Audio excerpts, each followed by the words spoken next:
गिरीपुष्प या वनस्पतीचा समावेश फॅबेल गणातील फॅबेसी कुलात होतो. हिचे शास्त्रीय नाव ग्लिरिसिडिया सेपियम असे आहे.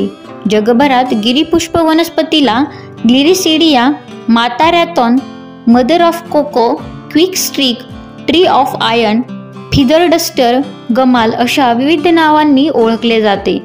गिरीपुष्प हा पानझडी वृक्ष मूळचा मध्य अमेरिकेतील उष्णकटिबंधीय देशातील आहे. वसाहतवाद्यांनी त्याचा प्रसार कॉफी व कोकोच्या शेतीला सावली देण्यासाठी कॅरिबियन बेटे, फिलिपिन्स, भारत, श्रीलंका आणि पश्चिम आफ्रिका या देशात केला. श्रीलंकेत या वृक्षाचे आगमन 1899 मध्ये त्रिनिदाद येथून झाले. मुंबईत 1916 साली प्रथम लावण्यात आलेल्या या वृक्षाचे रोप श्रीलंकेतील पॅराडेनिया उद्यानातून आणलेल्या बी पासून मिलार्ड या शास्त्रज्ञांनी तयार केले होते. गिरीपुष्प वृक्षाची उंची 10 ते 12 मीटर असते. याची साल गुळगुळीत हिरवट करड्या रंगाची असून सोटमुळे जमिनीत खोलवर पसरत असल्यामुळे ती माती घट्ट धरून ठेवतात. या वनस्पतीच्या बुंध्यावर व फांद्यांवर पांढऱ्या ठिपक्याच्या स्वरूपात श्वसनरंध्रे असतात. यांच्या फांद्या तिरप्या असून जमिनीकडे झुकलेल्या असतात.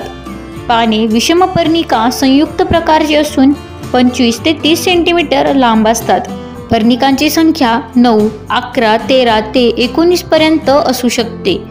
त्यांचा आकार चमच्यासारखा लांबट असून त्यावर मेणसर चमक आढळते. पर्णिकेची वरची बाजू गडद आणि खालची बाजू फिकट असते. हिवाळ्यामध्ये गिरीपुष्प निष्पर्ण होतो आणि पानांच्या बगलेमध्ये वितभर लांबीचे असीमाक्ष प्रकारचे फुलांचे तुरे येतात. संपूर्ण झाड गुलाबी जांभळट फुलांनी भरून आकर्षक दिसते. फुले साधारणपणे 2 सेंटीमीटर लांब असून ती अनियमित द्विलिंगी पदोजाय असतात. निदलपुंज 5 संयुक्त स्थायी निदिलांनी बनलेले असून ते नलिकाकारक असते. दलपुंज हे 5 मुक्त असमान दलापासून बनलेले असते. यापैकी एक दल मोठे असते, त्यास पताका असे म्हणतात. 2 बाजूस 2 लहान दल असतात, त्यांना पंख असे म्हणतात. पताकेच्या समोर 2 सर्वात लहान दले असून ती एका बाजूला जुळलेली असल्याने त्यांचा आकार नावेसारखा असतो. यास दलांजली असे म्हणतात. या सर्व दलांमुळे फुलास फुलपाखरासारखा आकार येतो, म्हणून त्यास पतंगमरूप असे नाव दिले आहे. पुमंग हे 10 पुंकेसरांचे बनलेले असून ते दलांजलीने आच्छादित आणि द्विरुंतिकी म्हणजेच 9+1 अशा वैशिष्ट्यपूर्ण रचनेचे असते. जायांगामध्ये तटलग्न अपारण्यास आढळतो. फुलांचा बहर फेब्रुवारी ते मार्चपर्यंत सुरू राहतो.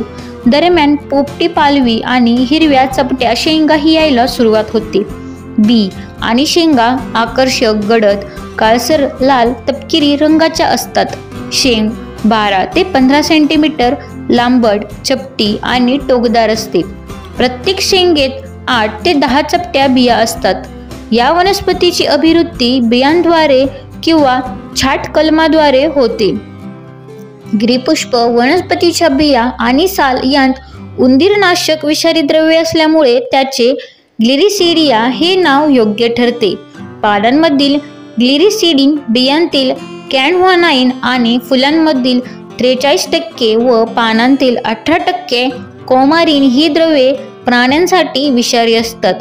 याच्या वाळलेल्या पानांची आणि फांद्यांची धुरी केल्याने डास पिटाळले जातात. यात आढळून येणाऱ्या एकोस्ट्रिनोइक आम्ल या विशिष्ट घटक द्रव्यामुळे डासांचा उपद्रव कमी होतो. पानांचा लगदा करून त्याने गुरांना आंघोळ घातल्याने त्यांच्या शरीरावरील परपेशींचा त्रास नियंत्रणात ठेवता येतो. पानांची भुकटी पाण्यात मिसळून भाजलेल्या जखमेवर लावल्यास दाह कमी होतो. यांच्या पानांचा अर्क एक्झिमा व अन्य त्वचा रोगांवर गुणकारी आहे. मध्य अमेरिकेत तसेच कोलंबिया, मेक्सिको, वेस्ट इंडिज या देशांमध्ये या झाडाची पाने, साल आणि बिया कुटून भातात किंवा मक्याच्या पिठात मिसळून उंदीर आणि घुशी मारण्यासाठी वापरतात. मध्य अमेरिकेत पूर्वीपासून याची पाने व सालींची पूड मक्यासोबत घालून उंदीर मारण्यासाठी वापरतात. यांच्या बियांतील कॅनव्हानाइन तसेच पानांमधील ग्लिरिसिडिन या रसायनामुळे उंदीर व इतर कीटक दूर राहतात किंवा मरतात. यामुळे या वनस्पतीला उंदीरमारी असेही म्हणतात. गिरीपुष्प वनस्पतीच्या मुळांवर रायझोबियम जीवाणू सहजीवी पद्धतीने सहजरीतीने गाठी विकसित करीत असल्याने नत्र स्थिरीकरण प्रभावीपणे केले जाते. समशीतोष्ण व उष्णकटिबंधीय प्रदेशात शेताभोवताली जैविक कुंपणासाठी वारारोधक म्हणून याचा मोठ्या प्रमाणावर वापर केला जातो. पाने नत्रयुक्त पोषक द्रव्यांनी युक्त असल्याने पालापाचोळा हरित खताकरिता उपयोगात आणतात. मेक्सिकोतील काही ठिकाणी याच्या फुलांचा अन्न म्हणून वापर करतात. मधुमक्षिका पालनासाठी फुलांपासून मुबलक प्रमाणात खाद्य उपलब्ध होते. लाकूड सावकाश जळते आणि त्याचा धूर कमी होतो. गळून पडलेली पाने आणि फुले यांचा उत्तम नत्रयुक्त खत म्हणून वापर होतो. नुसत्या फुलात 3.36% नायट्रोजन असतो. धन्यवाद.